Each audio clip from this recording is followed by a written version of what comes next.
Aviez-vous déjà ouvert votre téléphone et réalisé que vous y êtes resté 1 heure, 2 heures, voire même plus, alors que vous devriez faire autre chose? Les gens passent en moyenne 2h30, voire même plus par jour, sur les réseaux sociaux. Mais attendez, un petit tour aux années 90, où Tim Berners-Lee a officialisé l'Internet, dans le but de faciliter le partage des informations, des fichiers et des courriers électriques. Nous sommes dans un monde où les réseaux sociaux, c'est comme un casino sans porte de sortie. Chaque scroll, c'est comme tirer les leviers d'une machine à sous. Parfois, on tombe sur une publication passionnante, un like, un commentaire, ou plus encore. Et ça nous donne envie de continuer encore et encore. Les lumières sont attirantes, les récompenses aléatoires, et avant même de se rendre compte, on a perdu des heures et des heures happés par les jeux. Bonjour, bonsoir à tous. Tout dépendra de l'heure à laquelle vous nous suivrez. Aujourd'hui, nous aborderons un sujet purement médiatique. Prisonniers du scroll, sommes-nous esclaves des réseaux sociaux? Alors nous développerons ce sujet en compagnie de nos deux très chers intervenants qui nous ont fait le plaisir de partager leur opinion. Pouvons-nous comparer l'addiction aux réseaux sociaux à d'autres types de dépendances, telles que des jeux, la drogue ou plus encore? Nous développerons la question avec juge David Mulumba, étudiant avec un grand E à l'université de Kinshasa, unique en sigle. Juge, qu'est-ce que tu en penses? Wow. Merci pour la question.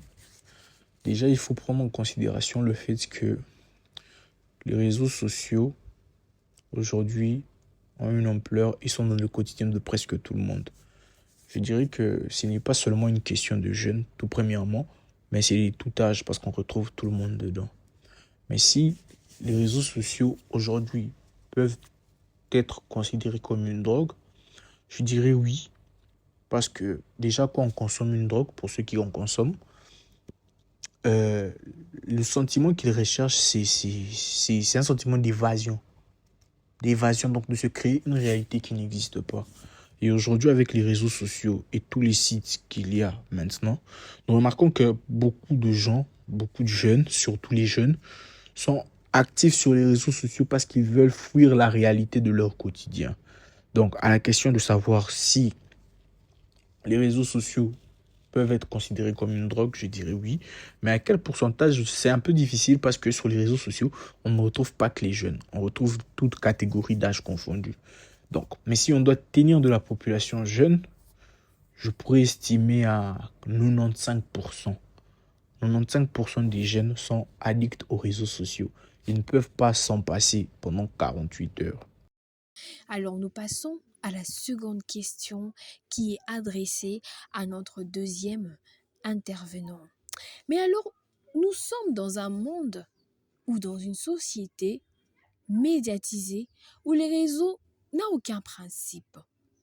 On ne peut pas faire de la magie pour y être. Alors Giovanni, juriste et anthropologue, moniteur à l'école du dimanche, que pensez-vous des réseaux sociaux et ces plateformes? Peuvent-ils être désavantageux pour un futur proche?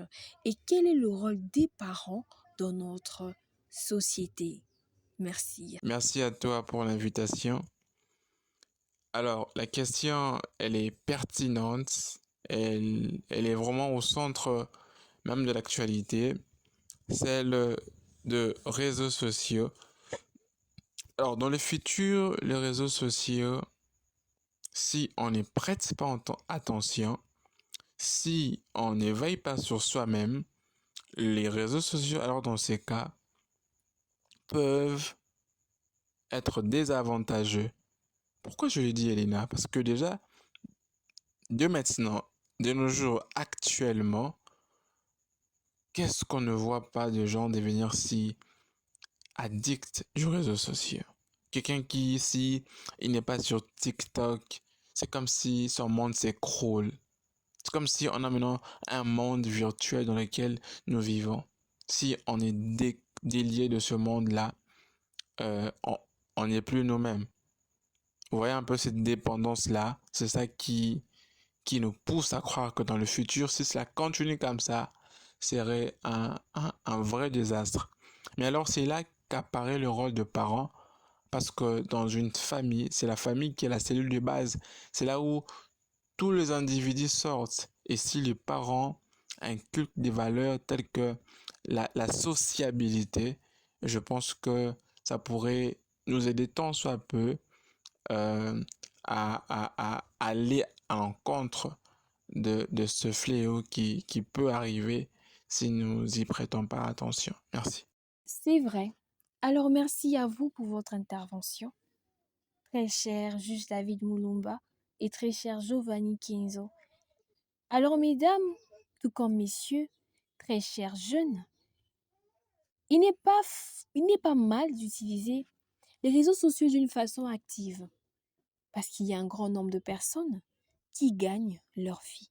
Il faudrait aussi limiter ou diminuer votre utilisation, surtout pour ceux qui l'utilisent d'une façon passive. Et si vous sentez que les réseaux sociaux prennent trop de place dans votre vie, alors essayez cette méthode. Définissez des moments spécifiques dans la journée où vous vous déconnectez complètement, même si ce n'est que pour 30 minutes. Utilisez ces temps pour faire une activité que vous aimez, comme la lecture, la méditation, les sports, une sortie entre amis. Et n'oubliez pas que la vie réelle est pleine de moments précieux qui ne se trouvent pas à l'écran. Alors, prenez bien soin de vous et trouvez l'équilibre entre les virtuels et les réels. Alors, c'était Elena Willow. Alors, n'hésitez surtout pas à vous abonner afin qu'on se revoie à la prochaine occasion. Alors, je vous lance un défi. Êtes-vous capable de passer une journée entière sans toucher à votre téléphone? N'hésitez surtout pas à nous mettre votre réponse en commentaire. Et nous vous souhaitons une excellente soirée. Merci.